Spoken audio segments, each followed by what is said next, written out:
श्री स्वामी समर्थ. स्वामी महाराज तुमच्या सर्व चांगल्या इच्छा पूर्ण करो ही स्वामींच्या चरणी प्रार्थना करते आणि आजच्या या नवीन व्हिडिओला सुरुवात करते. 2 एप्रिल 2026 रोजी हनुमान जयंती आहे. चैत्र पौर्णिमेला साजरी केली जाणारी ही जयंती भक्तांसाठी अत्यंत शुभ आणि शक्तिवर्धक असते. या दिवशी हनुमंताची भक्ती केल्याने जीवनातील सर्व संकटे दूर होतात अशी श्रद्धा आहे. हनुमान जयंतीचे महत्त्व, या दिवशी करायचे काही विशेष उपाय आणि या दिवशी एक अतिशय प्रभावी असा हा उपाय आपल्याला करायचा आहे.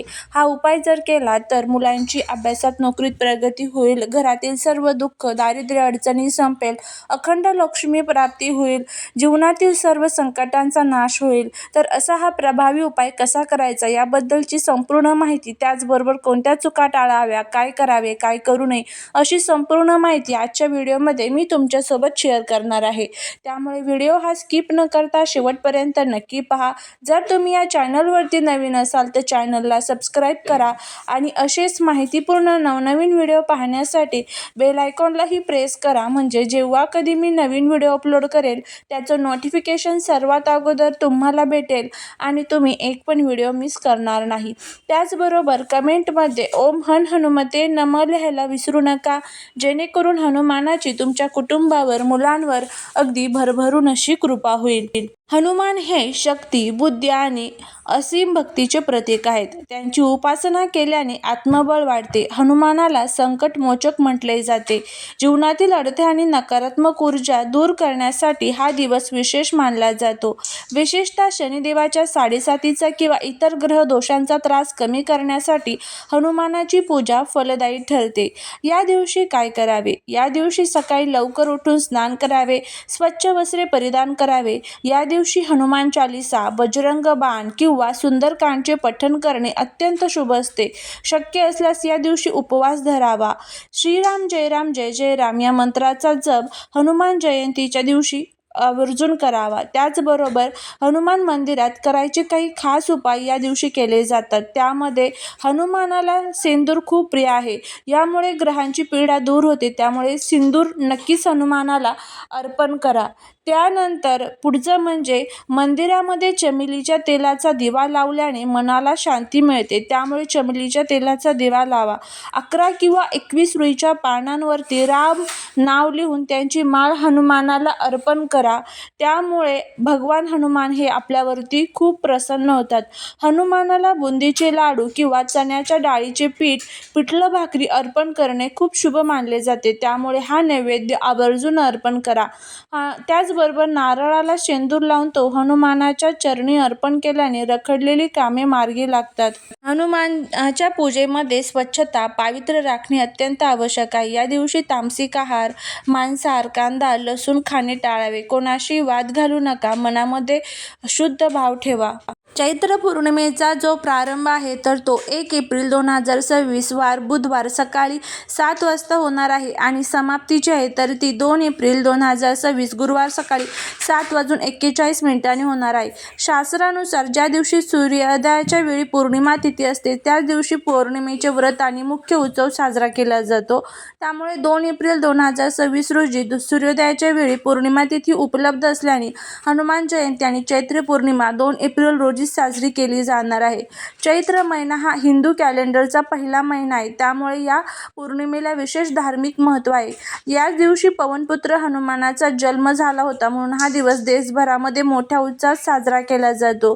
या दिवशी पवित्र नद्यांमध्ये स्नान करणे, गरिबांना दान देणे अत्यंत पुण्यकारक मानले जाते. यामुळे पापमुक्ती होऊन सुख समृद्धी मिळते अशी श्रद्धा आहे. अनेक घरांमध्ये या दिवशी भगवान सत्यनारायणाची कथा आणि पूजा केली जाते. पौर्णिमेच्या रात्री चंद्राची पूजा केल्याने कुंडलीतील चंद्रदोष दूर होतात आणि मानसिक शांती लाभते. चैत्र पौर्णिमा ही हिंदू वर्षातील पहिली पौर्णिमा असल्याने धार्मिक आणि आध्यात्मिक दृष्ट्या तिला विशेष महत्त्व आहे. या दिवशी आपल्याला सकाळीच महालक्ष्मीचा अभिषेक करायचा असतो. पूजेत कवड्यांना हळद कुंकू लावून देवी लक्ष्मी समोर ठेवा. पूजा झाल्यानंतर त्या लाल कपड्यात बांधून आपल्या तिजोरीत ठेवा. रात्री गाईच्या दुधाची खीर बनवून त्यात थोडी केसर टाकावी आणि देवी लक्ष्मीला हा नैवेद्य अर्पण करा.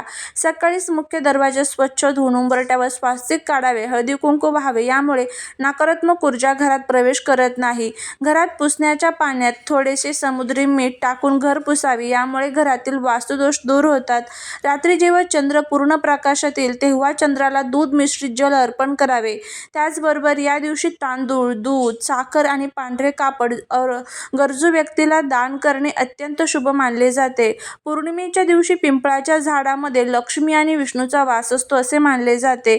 त्यामुळे सकाळीच पिंपळाच्या झाडाला जल अर्पण करावे.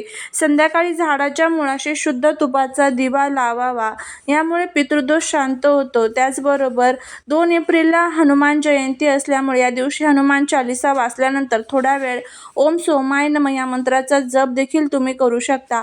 या छोट्या छोट्या गोष्टी ज्या आहेत तर त्या तुम्हाला 2 एप्रिल म्हणजेच हनुमान जयंती आणि त्याचबरोबर चैत्र पौर्णिमेच्या दिवशी ज्या आहेत तर त्या करायच्या आहेत आणि काही गोष्टी ज्या आहेत तर त्या टाळायच्या आहेत. या दिवशी ज्या गोष्टी सांगितलेल्या आहेत त्या जर केल्या तर संपूर्ण वर्षभराचं जे फळ आहे तर ते आपल्याला मिळत असतं.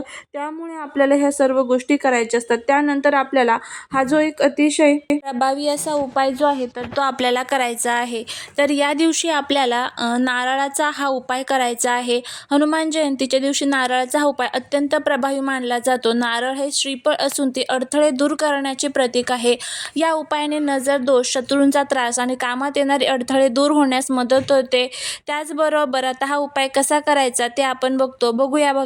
आपण खूप कामे हातात घेतो पण ते अडकतात. घराला किंवा व्यवसायाला कोणाची नजर लागली आहे असं वाटतं किंवा गुप्त शत्रू तुमच्या प्रगतीत अडथळे आणत आहे, तर काळजी करू नका.